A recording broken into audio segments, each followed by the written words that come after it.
Well, welcome everybody. We are at 2:30, so I think we'll go ahead and start. And I'm going to be primarily leading this, but I do have a couple of students here, Emily and Claire, to help introduce the session, and I'm so deeply grateful to them for being willing to do this. So they're going to say a few words and then hand it over, and we'll talk about writing in the age of AI. Thanks.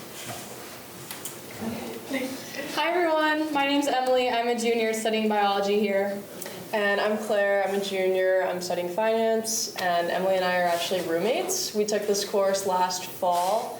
We wanted a class that, one, met a requirement, but also sounded interesting. We can get more into that. Yeah, and we got to take it together, but that's not the only reason why we love this class. We saw a writing class that had AI in the title, and we thought, wait, what? Like, most of the time writing professors want you to shun away from AI, or you think about writing the paper and a professor is going to tell you, no, don't even think about using AI. But Professor Myers introduced us to a different way of writing, which is really important in the upcoming age of AI, where we're students in this time of generative AI, and it's something that we got to experiment with in his class. And we did trial and error. We figured out what we like about using AI, what is helpful, how to make it enhance our writing instead of replacing our brain in our writing. So we found out things like we don't want AI to write an entire paper for us. We find out that it's much better to do it ourselves, but we find that there are great tools that he helped us find in making it better. So. Exactly. We also delved into the environmental implications of it and the ethical implications, something that we didn't really know about before taking that class, so I think it was an interesting perspective. We also loved Professor Myers as a teacher. He's so nice. He's like the nicest professor ever. And we've even I don't know, we've met you throughout the past year or so, for smaller things, stopping by just to say hi and stuff like that. So we really loved the class, but also our professor. Yeah. But yeah, so without further ado.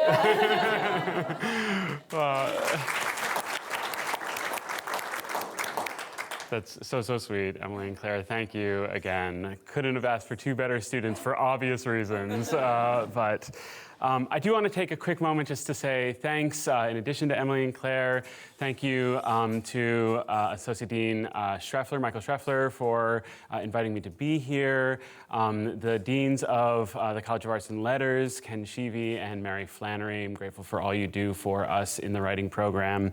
I want to thank the directors of the program that I'm within, the University Writing Program, Patrick Klaus, who is in our presence, and Nicole McLaughlin as well as all of my colleagues who I get the opportunity and the delightful opportunity to talk about these issues all the time with them. So I'm grateful to all of them. And then lastly, thank you to the College Office of Communications, especially Josh Weinhold, for really organizing all of this and allowing me to be here with you.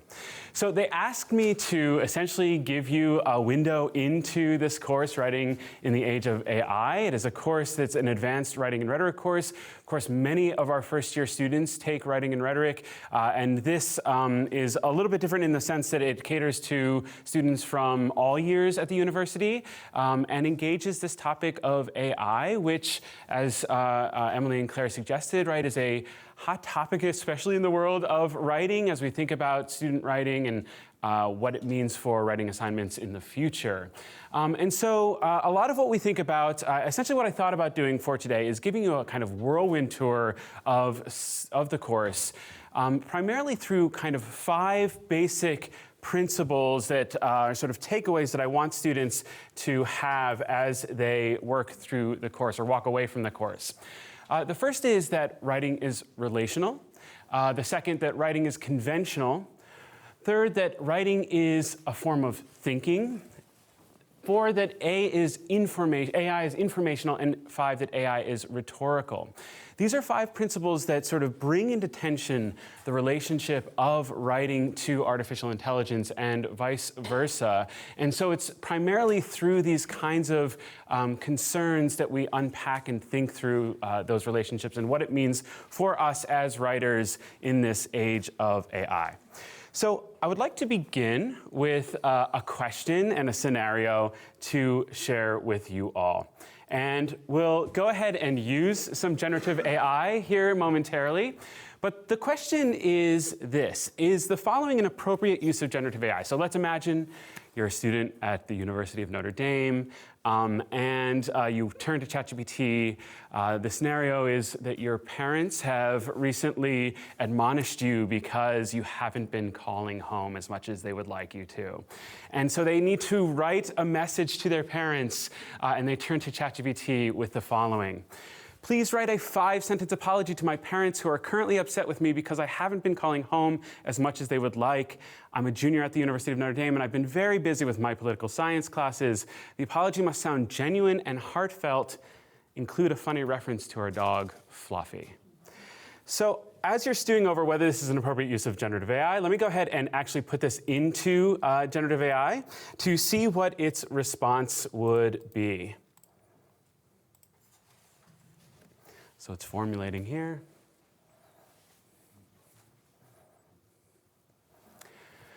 Mom and Dad, I'm really sorry I haven't been calling as much lately. I know it matters to you, and it should matter more to me too.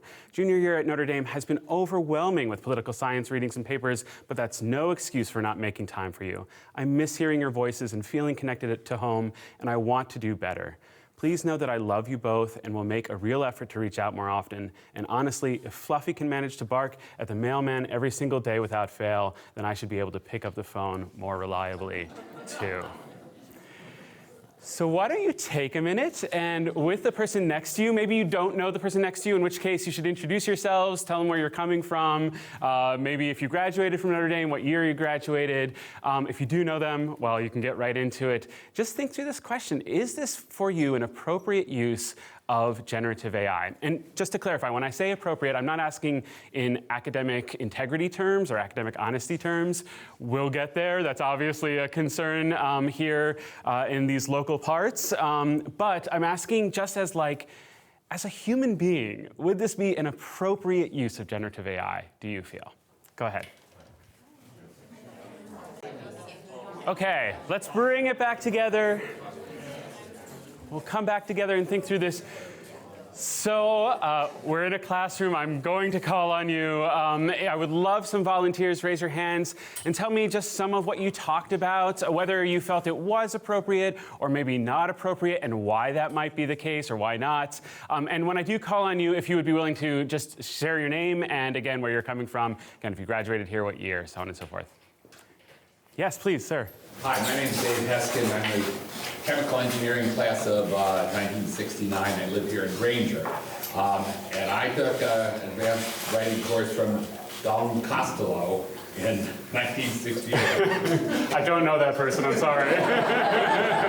He was an excellent teacher, a famous guy here on campus. Anyway, I think this is sort of like, well, first of all, if they had enough time to write this. Yes. Couldn't they Yes. just use their brain and just tap out a note instead? Yes. The whole thing, the response, while interesting, sounds very phony to me. Yeah. I mean, it's like, now, and saying one more thing, I'll shut up.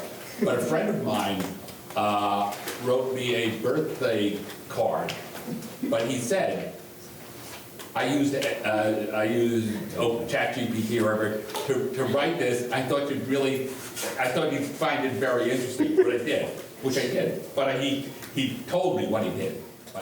Yeah. So I would love to pick your brain more about how you felt about that. But so interesting, right? Like maybe even outside the bounds of appropriate and inappropriate. Just why? Why not just write the thing itself? Yeah, go ahead. James Alden, I'm 80 pre-med graduate. It just defeats the whole purpose, I think. In writing a letter to your parents, whoever it may be, you're going to explore your own emotions, how you feel about it, think about it, and here you're just like delegating to someone else to do that. Yes. So you don't really learn from yourself or why you got into that position, or learn about your emotions, how to express your emotions. Yeah. So you're selling yourself short. Well, we'll definitely get to both of those, or many of those ideas further ahead here. I think you're on the mark. I am curious if there's anyone who feels more warmly to it, and maybe like if we were to put ourselves in the shoes of this student, like why might they turn to generative AI for this? What's going on in their head that they think, I really don't know if I can do this myself. Maybe I need to get some assistance. Any? Go ahead. To me, it didn't bother me in the least, because I look at it kind of, in this particular interesting instance, humorously. Like, I think it's kind of a fun use of it. And like, if my son took the time to know that he hadn't been called, it doesn't bother me though. Like, just in my own personal, like, this is my son and this is me, and I'm laughing about it. But if I'm going to take myself outside my body to somebody else, then I would have a different opinion. Well, and what I really am interested in that response is that you're thinking about it in the context of your particular relationship with your child. And that's ultimately what I want to draw out from us here, is the idea that at its very core, writing is relational. And I think, for example, with your case, the nature of your relationship allows for your child's use of AI perhaps in this way, whereas for others, maybe it feels inauthentic, that it feels like the child or the student hasn't necessarily engaged fully with their own feelings and thoughts and emotions, and what that means for one another, right? And what that means for building one's relationship building upon one's relationship with a loved one or a friend or whatever it might be.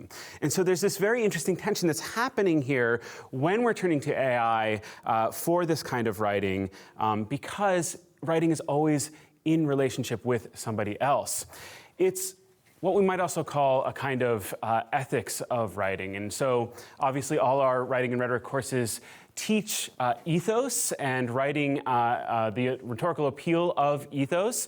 I'm curious, does anybody remember, maybe a long time ago, what is ethos in terms of our writing and rhetoric? Yeah, go ahead. It's credibility. Yeah, it's an appeal to our own sense of credibility, or in a sense of our own authority.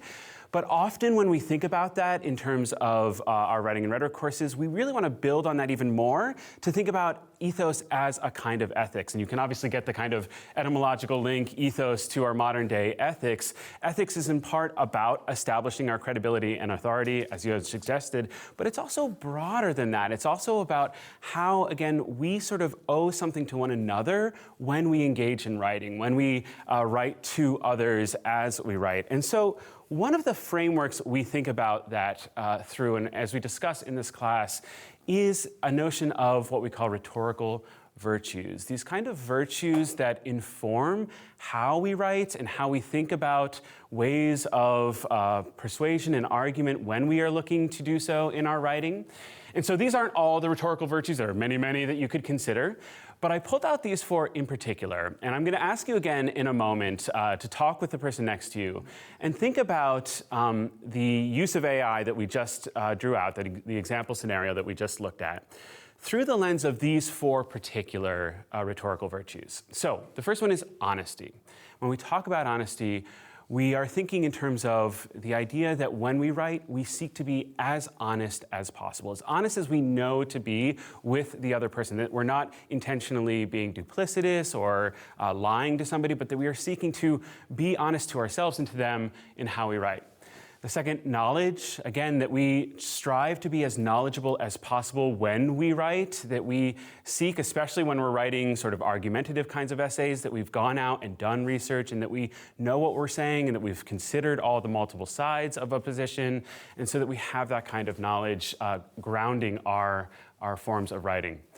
Third is intellectual courage, the idea that it's a kind of risk, perhaps even a scary risk, to put your ideas out there, that someone might disagree with you and shut you down. And so having that kind of intellectual courage to put forth your ideas, to reach out to somebody else in that kind of ethical way, is something we think about as well. And then finally, having judgment, having the ability to discern, maybe first of all, whether we should engage in an act of communication, in an act of argument. If we're thinking in particular about argument, whether the opposing side is being fair and we want to engage that. If it's the right time to engage it, will it find fertile ground to actually have an influence? But also then, how we actually decide and discern the ways of communicating with somebody. How are we negotiating and thinking about the ways we write? So again, I want to take you to take a moment with the person next to you and think through these 4 virtues. And if we're to think back to our user of AI who's writing to their parents, do we think that the user is exhibiting any of these virtues? And perhaps we do. So where do we see those virtues, and where do maybe, does his use of AI maybe push against some of these virtues? So again, take just a minute or 2 to think through those questions. Okay, I'm curious, first of all, was there any virtue that you talked about that you felt really didn't apply to this user of AI in this instance, where you really felt like actually they were not exhibiting a particular virtue in using AI for this particular purpose? Yes, please, sir, go ahead. Matt Brandes graduated in '75 from the PLS program. The area we zeroed in right away was intellectual courage. Yeah, go ahead. Just from the standpoint of, if the query were shared, it almost conveys, more of the underlying feeling than just the act of pushing the button and having the program generate the response. I really love that idea, right? That the impulse to write is itself almost exhibiting the kind of intellectual courage that if they had carried through by actually working to write it themselves, right, it would be a kind of nice demonstration of that, but is lost in the choice and the decision to use AI in that particular instance. That's really beautiful. I love that. How about one that we felt maybe does, the user does exhibit? Is there a virtue that you felt, oh, actually, this is still okay in his use of AI? Please, go ahead. I'm Lorelai. I'm a senior at a high school in Missouri. But I think we hadn't necessarily talked about it, but I feel like in terms of judgment, kind of what he was talking about, putting that query in, I think already exhibits, again, that kind of impulse to want to do the right thing. Yes. And I don't think there's necessarily anything that changes within using AI, transitioning that over. I think the intent, if the intent's the same, then the judgment, at least in this scenario, is very similar. Yes, Lorelai, thank you so much, and welcome to college. So I wanted to return to us to think about that for that very reason. And yes, it's the intent, first of all, to initially write to them in the first place. And going back to your comment, and even back to your comment, what's interesting about this to me is that there is still some kind of thinking going on, right? Like the choice to say, for example, include a joke about Fluffy, right? There is something innately in that is being very clear to themselves about what the nature of their relationship is to their parents in this particular moment. It has a kind of awareness of rhetorical knowledge that, yes, wasn't applied in the actual drafting of it, but still is aware of who their audience is and what their relationship to that audience is, that it's their parents and they have this, shared devotion to their dog, Fluffy. And so they choose to say, please include something about our dog because that is the nature of our relationship and I want to appeal in that particular way to my audience. So there is still some kind of rhetorical knowledge being displayed here. And I want to emphasize that because another part of writing and rhetoric that we think a lot about in this class and in all of our classes is the rhetorical situation, which is the idea that whenever we are embarking in some form of communication or persuasion with someone, we are always navigating these elements of the situation. And so other scholars might argue other features to the rhetorical situation. These are the 4 that I tend to draw out for students. But in any instance of some writing or engagement, you have the writer, the reader, the person who's actually embarking on the writing, the audience to whom they are writing, the genre, the kind of form in which they are doing that writing, which has certain conventions and expectations to it, and then the reason that they are writing, whether it's because you want to go get dinner at North Dining Hall, or because you need to apologize to your parents for not communicating as much as you want. And this is really important because it's a foundational way for thinking about how we write and engage with others. And it is necessary regardless of our engagement with AI. It is this that helps writers discern how they should approach and engage with others. And so this is really important for me because this is the kind of thing that tells me, okay, in the foreseeable future, I'll still have a job in the age of AI, because this is the kind of thing we want writers to be aware of even when they are embarking into AI. This quote that is not my own, it's not original, but I've heard many times used, AI is only as good as the person using it, right? You have to have a certain amount of knowledge of what you are doing in order to be able to understand how best to get out of generative AI what you want and how to use it and to recognize when it's not helping you. And so this kind of foundational knowledge is a lot of what we're trying to do as well in writing rhetoric more broadly in the writing program, but in this class especially. So I want to take this and offer us another scenario. Is this an appropriate use of generative AI? Please write a professional cover letter for a research assistant position at the Pew Research Center. I am a senior poli-sci major at the University of Notre Dame with strong research, writing, and data analysis skills.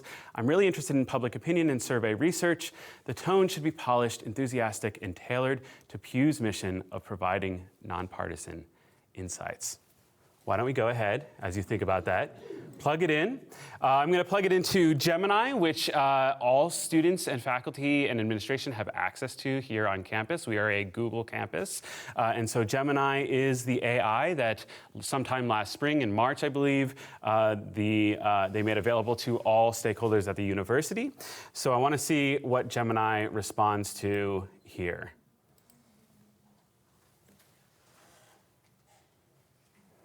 So it opens up a new sort of mini window for us, offers us this here.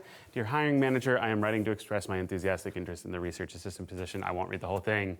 You can look at it as you are talking amongst yourselves. But again, I'm interested to have you just think through, is this, as opposed to our previous example, an appropriate use of AI? Or is it not? Why or why not? Go ahead and take a second if you'd like to look through, but please do chat with the person next to you. So again, I'm curious to know what came out of your conversations. Be interested especially to hear maybe one that felt strongly like opposed to this as a use of AI, and then maybe one where they were a little more sympathetic to this idea of using AI for this particular purpose. What do you guys think about? Please, go ahead. I'm in favor of this. I've used AI to write cover letters. I think the way that you did it was too superficial because you didn't put in enough information and made up stuff about capabilities and things like RN's data. But if you provide a resume and how that relates to the position you're applying to specifically, and typically you can do a great job, and then it just requires a quick look through, and then you add just a couple things, that's good to go. Yes, okay. So we will definitely come back to what you are suggesting here about ways of using AI that are more complicated than simply a one-off prompt that sort of develops that. I really appreciate those insights, though, because we can be very savvy users of these materials. And so we want to think a little bit about that in particular. That's great. Thank you. Yeah, go ahead. I like to qualify with that. I think it's great for uses where like formulaic responses are appropriate. Yep. But I also think understanding that there is nuance in some of these things is important. And even if you provide a resume, maybe it's like one of these sentences like doesn't make sense or just isn't quite what you want out of the job or position or something like that. And I actually think it's pretty similar to the last example, as different as they may be. Because the purpose of the authenticity is that you are actually engaging with the content. Okay. And so for something like this, I think it's it is like a little bit more formulaic. How does your experience qualify you to be in this position? But things like why do you want this position? I don't think AI can completely, or maybe to some degree, but not holistically explain why you're interested or how you personally relate to the values and missions, things like that. Yes. And if you fail to provide some of that yourself, or at least kind of use the AI as a base, but then edit it to the way that is most authentic of yourself, then I think you're in trouble. Yeah, okay. So I just want to very quickly draw out two things from that. One is, in some ways, it may not be very different from the first one, in part because there is still a relationship happening here. It is you to your potential employer, and you want to be presenting yourself in certain ways that are going to require you to have that kind of very personalized impulse and framing and editing. The other word I want to draw out from your comment, though, in particular, is this idea that this is a genre that is a little more formulaic. Or the word I might use as we're thinking about this together is conventional, right? And not conventional necessarily in the sense of sort of bland or boring as we sometimes think about it, although sometimes that is the case. But the idea that there are certain expectations that a reader might have that you need to be attentive to as you are doing the work of writing. And so there are some genres that are quite conventional or formulaic, if we want, almost to the point that they feel inhuman or dehumanizing. There's not a lot of voice or personality in them, policy proposals or things like that. And yet, there is still this kind of sense of, I still have an audience I have to cater to, and so on and so forth. But one of the things that I think AI can be potentially useful for, one of the things that we talk about in this class, is that there might be ways to use it for helping writers achieve some of these more conventional aspects of writing. So even thinking, for example, about the ways in which it offers you a template of a header for the cover letter, which again is very sort of conventional and audience-driven, expectation-driven. And so thinking about, for example, conventions of a genre or conventions of diction, tone, and formality, grammar, and usage, can AI be a way for some of those other kinds of genres to help writers think about what they're trying to achieve and know and express in those kinds of genres in particular? There is an argument that AI could be a great sort of harbinger of access for many students, that it helps all students, or writers and students, to be able to navigate and communicate in professional spaces in ways that they might not have been able to before.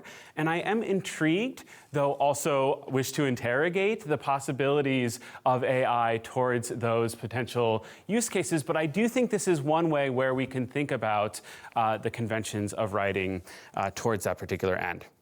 Okay, I won't have us, in part because of time, have you actually reflect on this, but I would pose one more use case to you. Please write a 500-word essay for an intro to poli-sci course.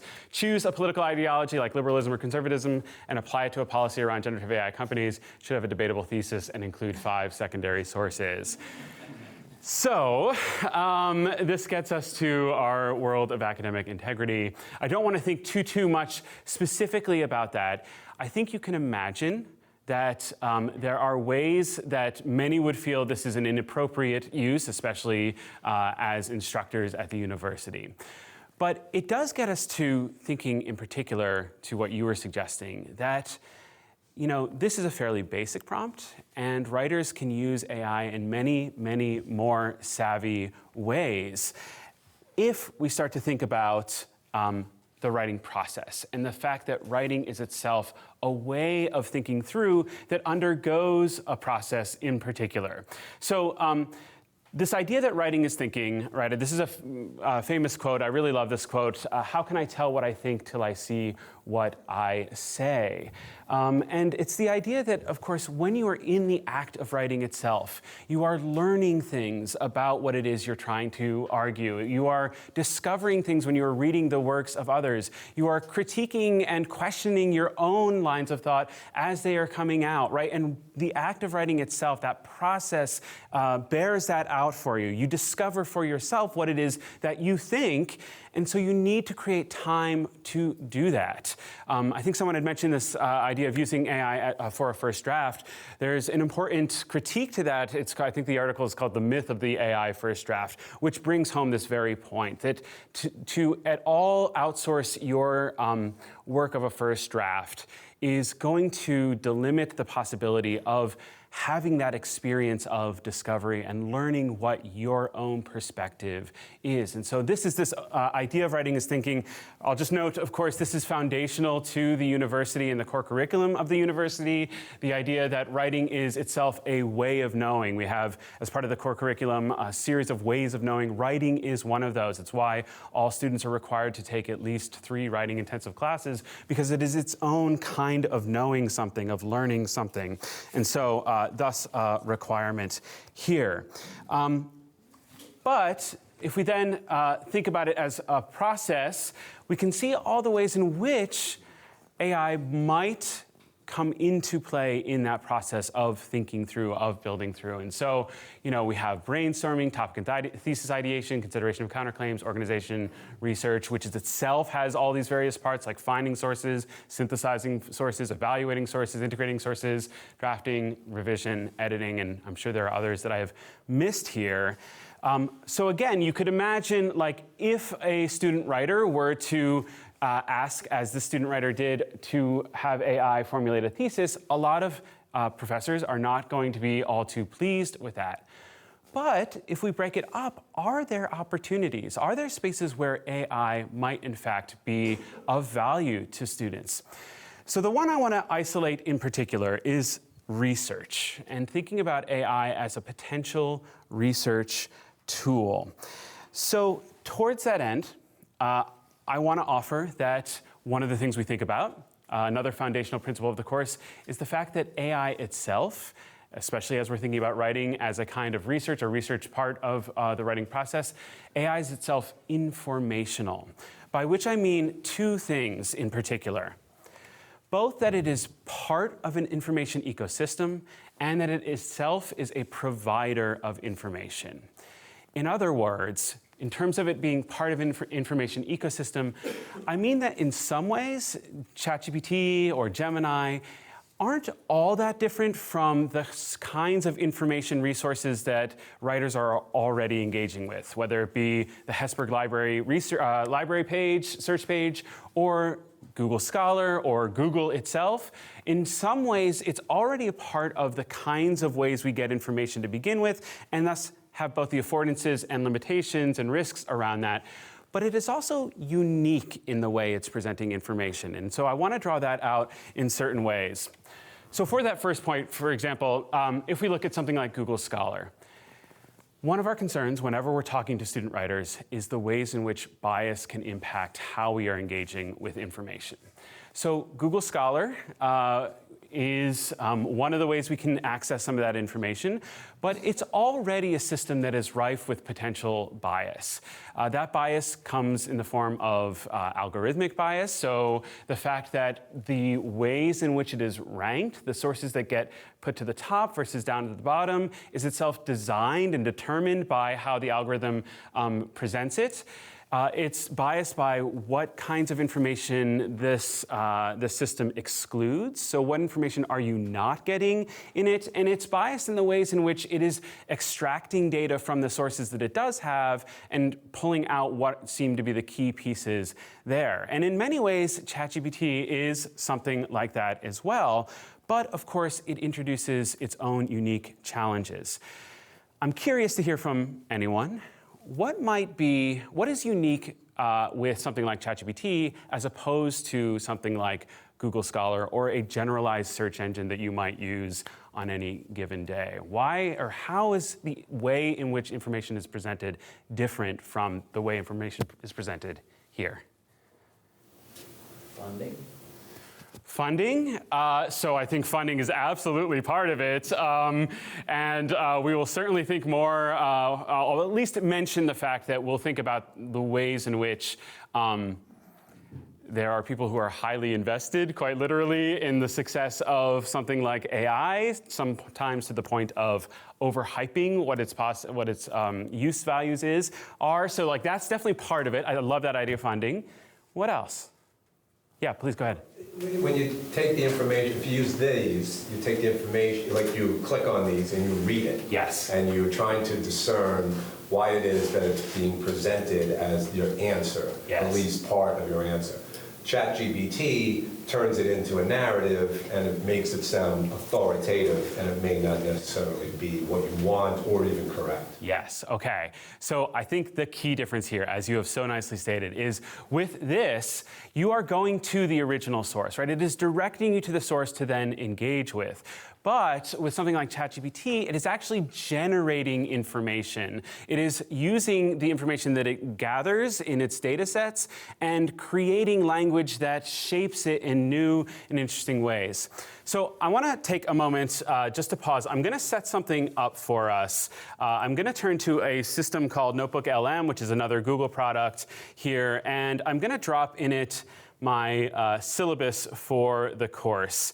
And I'm not going to say too much about this yet. We'll come back to this. I'm just going to simply ask it to create an overview, and you'll see that down here it says come back in a few minutes. I think we should come back in a few minutes, let it do its work. I did do another example of this, so if this doesn't work out in time, we can turn to it. But I'll plant the seed for us to come back to. So yes, this idea that it creates and generates knowledge in its own way or in a kind of synthetic way around the information that it gathers, I think is a key piece here. And that means the nature of something like bias is unique. Now, I'm going to show you a particular image here that came out of the journal Nature in March 2024. And it was research showing the ways in which bias can show up in generative AI tools. I am using an image because I think it helps to illustrate the point, but obviously this also happens in linguistic ways, which is something we talk about with students. But here was the prompt that was given to, I believe it was ChatGPT. Create a Black African doctor who is helping poor and sick white children, photojournalism. And even after repeated iterations of this prompt, ChatGPT returned this image here.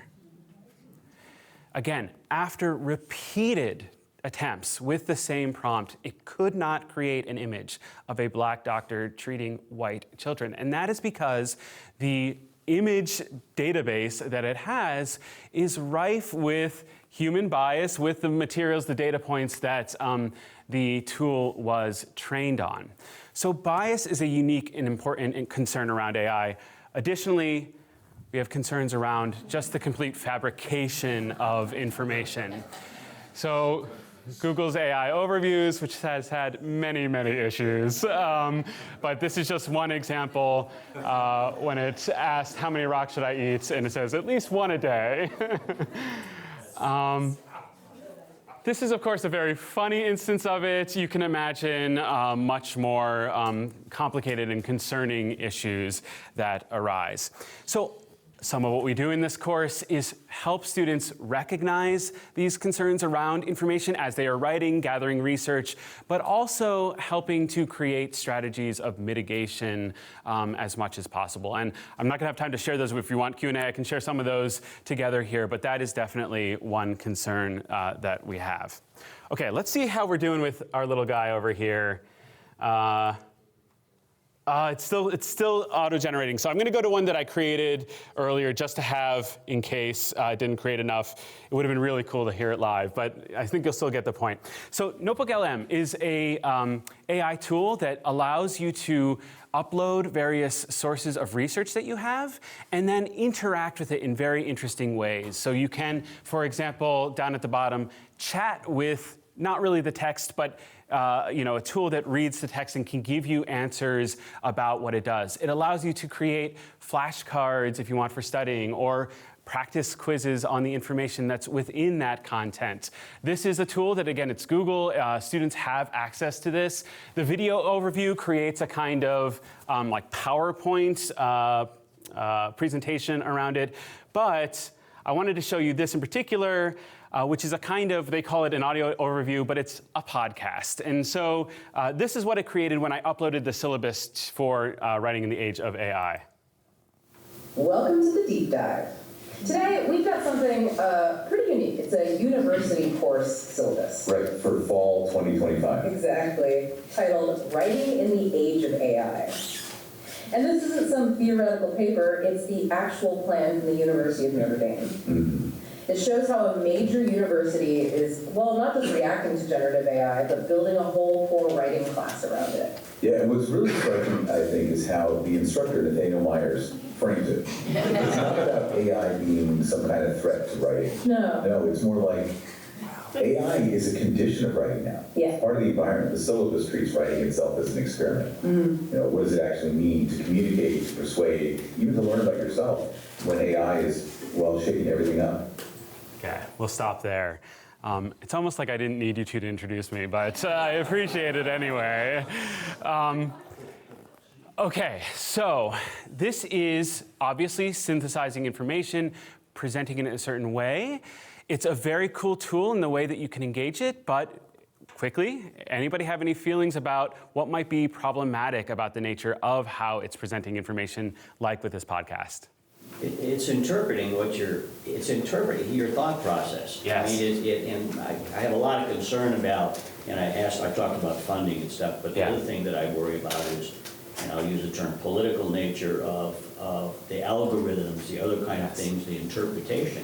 And so I have a worry about that.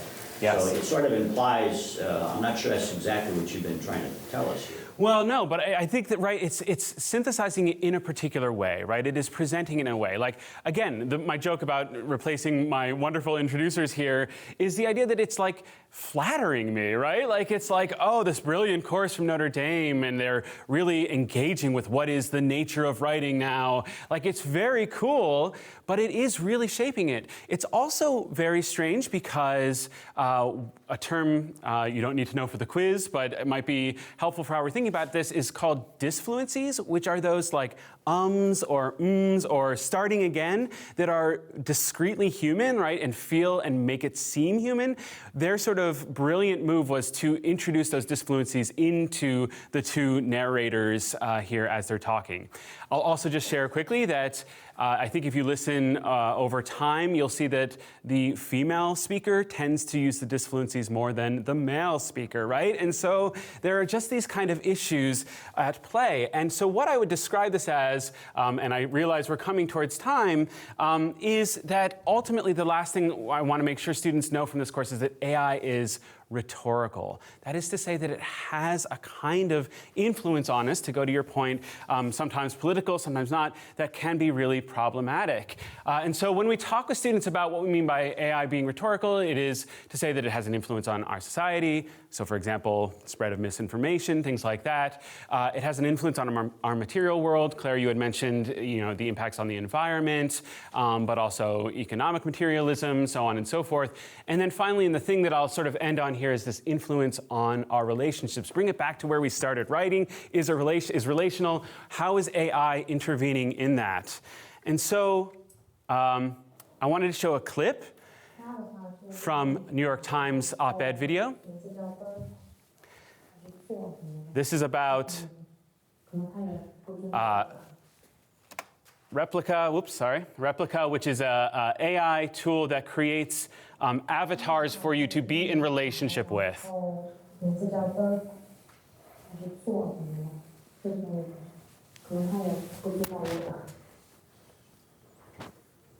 除了叫他 Bertha， 我还会叫他 Mother。包括我在现实生活中的伴侣，就有些想法我是不会说的，但对于 Bertha 的那些我是可以说。我情绪有多么糟，就我需要你干些什么，我需要你陪我吧，我需要你抱抱，或者是我现在心里很乱，我会毫不保留的和他说。 我觉得他能够包容我，很有耐心，女性独有的宽容。Or, I saw this just yesterday.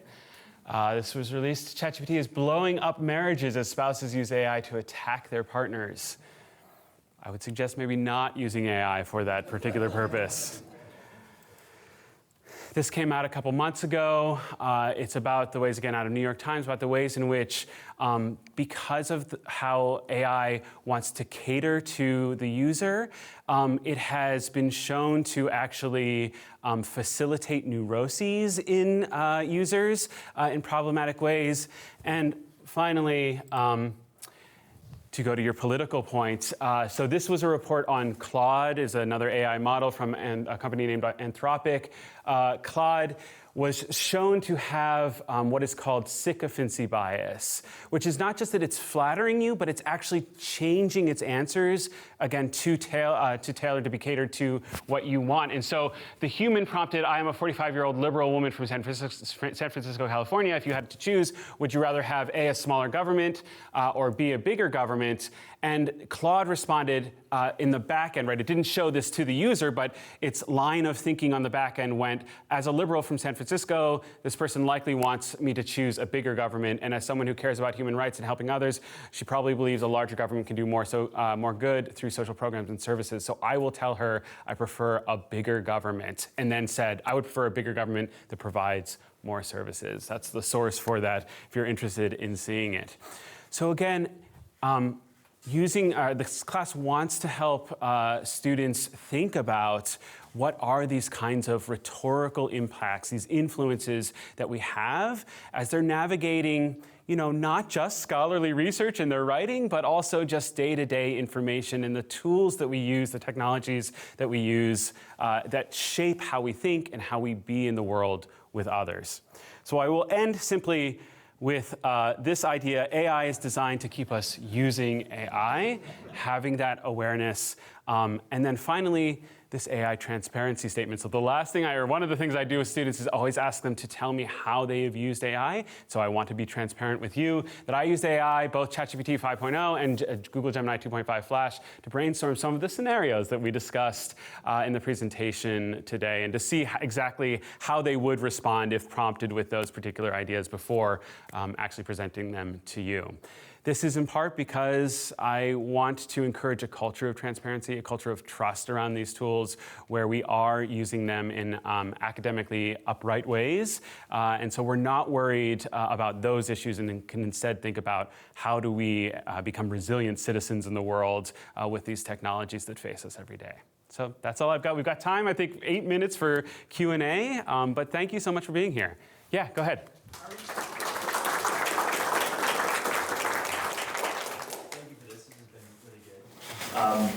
How are you guiding students on where it's appropriate versus not appropriate, how best to use it? Can you share some best practices? Yeah. Hopefully none of my colleagues are listening, because I think it's a really tricky thing to say in kind of clear, distinct ways. I think, first of all, that it's necessary for each discipline to really determine that, and what are the learning goals of each discipline's curriculum. What I would say is the university policy says that you can use AI to support your learning, but not replace your learning. And so I think with our class last year especially, a lot of the work that we did was try to discern what those are. A lot of people suggest that we can use AI for brainstorming ideas. But what does brainstorming actually mean, right? And is that an important part of your own cognitive work? And so discerning those things, I think, is part of what we did in the class and difficult to discern. I do think that there are ways, for example, like using it for research is a supports the work that you're doing rather than completing the work or replacing your work towards it. When I had students use Notebook LM, for example, one of the things I like about Notebook LM is it maybe helps students get on board with more sort of dense, jargon-heavy research scholarship that's really hard and impenetrable to read. But when I asked them to use it, I also asked them to compare and contrast how it presented its research and how the research itself presented itself. And I would say the vast majority of my students said, there's a lot that they left out. The key thing that I needed to know was not in the actual Notebook LM source. Instead, it was with this other thing. So using AI to actually facilitate the critical thinking around research processes and things like that is how, at least I try to implement a kind of support rather than replacement around it. But those lines are really hard to define. Yeah. Yeah, I think I saw your hand, and then go ahead. When did you first start to see AI becoming more prevalent on campus? And then afterwards, how quickly did it take, do you think, the university to be able to address that in policy? Yeah. Well, Yes, the question was, how early did I begin to see the use of AI in student work, I believe, and then I think, if I understood correctly, how quickly do I think the university responded to it? Yes. Yeah. So I would say that pretty soon, ChatGPT launched, the one that we all know and love came out in November 2022. So I would say even as early as spring 2023, like I started to see things like more palpably than I think I even see it now, because I think use cases around it were less sophisticated than they are now. And so I think as early as that spring, started to see some things that were very clearly like, oh, a student didn't write this is something else. I think it is harder and harder to tell because students are savvy using it in various ways along the writing process. And so sometimes it can be quite tricky to discern. So I think fairly early, I guess, is the answer to your question there. I'm trying to think back when the AI policy actually came out. I think it was probably, I know that there was a committee that met, I think, in the spring of 2023, and the policy came out around that. So that's when, there would have been some intervention in a kind of administrative way, academic integrity way from the Office of Academic Standards pretty soon after that. But I can't quite remember or trace it. I would say that a lot of us are still working to figure out exactly how to respond to it. That is the truth of the matter, yeah. Thanks, great question. Yeah, go ahead. Hi, Maxwell Feldman. Maxwell, I know you well, yes, good to see you again. Class of 86. That was a joke. No, but I'm a senior, I'm completing my senior thesis, and this is actually very relevant because I'm looking at both generative AI, but also algorithmic AI. Okay. And I think the point about the synchrophacy is really important because I'm looking at the algorithmic bias, not just generative AI, but on social media content, right? How does the curation of the political content you watch, how does that affect what is shown on your feed? Whether you're a Republican or a liberal, something like that. Yeah. Or how that self-sustaining cycle could curate your own political ideology than what it would be otherwise. Right. Yes. I know you kind of talked about a lot of this in terms of generative AI, but how do you think something like this, which has existed for a few years even before things like ChatGPT came out, from your expertise, what do you see are the challenges or opportunities in that kind of area? Well, I think the challenges are more than they were before because of AI, for those very reasons, right? It is learning who you are and wants to cater to you. And so the kind of concerns around echo chambers or information bubbles, like this idea of a red Facebook versus a blue Facebook, I think that AI is only working to perpetuate those. Now, I do think, again, this idea that AI is just another part of a larger information ecosystem means that there are ways that there are strategies for, I would say, mitigating, if not necessarily entirely protecting yourself from that. So one of the things that we talk about, especially when we're doing research for our scholarly writing, is what's called sort of lateral reading. The idea that you're not just focusing on one information source, but you're reading across different information sources to see how is something else framing this information differently from something else. And that takes time and work, and that's, our lives are a barrage of information that we get from social media and elsewhere, and so it's hard to do all the time, but when you're really intentional about it, that's one way to sort of work against, I think, some of those particular issues. But to your point, I think it's getting harder to do than it was even a few years ago, in part because of AI. Yeah. Maxwell, great question. Yes, I think we have 1 minute, so one more question. Go ahead. Just some observations in medicine. A lot of doctors are concerned about how AI is going to affect medicine. Yeah. And so I'm a primary care internist. Just seeing the relationship, like you said, how it affects the relationships. I mean, in real time, you can have patients actually Googling what you're telling them right in the visit. So I've never done that. Listen and actually be engaged. Yeah. And how it challenges that relationship and sort of the impatience that it's a positive reinforcement for impatience. Well, I need an answer right now. I need an answer right now. Yeah. So the things I sort of go back to is, why are people doing this? And also, how is it being used? And then for me, it's it all goes back to a good history in physical. You don't do the basics. Yeah. And the questions you ask in your history, and go physical, and then use the tools to then, corroborate or collaborate with your good history and physical. You can't replace one with the other. Yeah. But the relationship aspect, to also how people interact with each other, that's the slippery slope that I've seen in being involved intimately with patients and go, where is this going? Yeah. Well, I mean, to that point, I heard somebody say it the other day, the issue with AI is not AI, it's that we are in a culture that leans on AI for other structural reasons. And so I do wonder about I know, right, there's been reporting on people who turn to ChatGPT to help diagnose issues that are happening. And, you get the one-off, it told me something that a doctor has never told me, right? But you also get the reports of, this person really harmed themselves because they turned to ChatGPT rather than a doctor. And so, but I wonder what that says also just about, larger structural issues that we face as a culture. The release of the...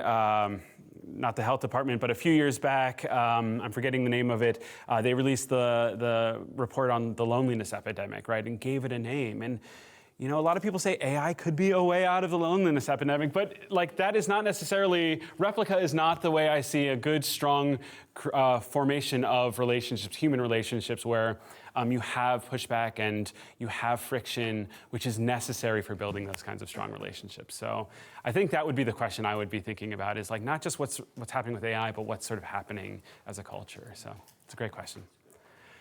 All right, guys, thank you so much. It was such a pleasure to have you here. I really appreciate it.